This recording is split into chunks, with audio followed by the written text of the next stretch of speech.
বৌরানীর হেসেলে সবাইকে স্বাগত।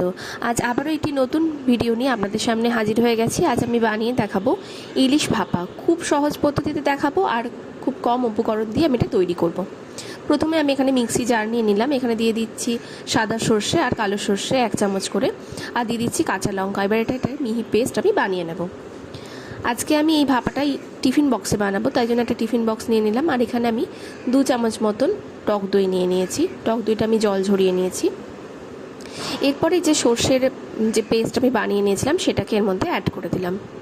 দিয়ে দিচ্ছি খুব সামান্য পরিমাণে লবণ, হলুদ আর খুবই সামান্য পরিমাণে লাল লঙ্কা গুঁড়ো।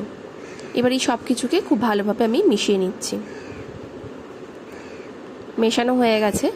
এবার আমি আগে থেকেই ইলিশ মাছটাকে ভালো করে ধুয়ে পরিষ্কার করে নিয়েছিলাম। এবার একে একে এই মশলাটার সাথে যে সর্ষের পেস্ট সেটার সাথে আমি এটাকে ভালো করে মাখিয়ে নিচ্ছি।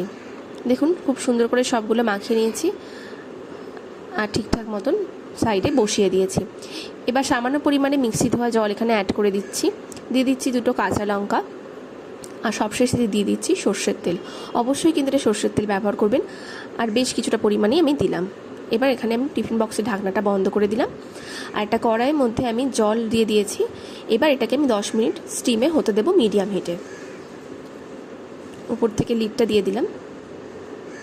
10 মিনিট পর দেখুন এটাকে আমি নামিয়ে নিচ্ছি আর ঠান্ডা করে এটাকে আমি আপনাদের দেখাচ্ছি।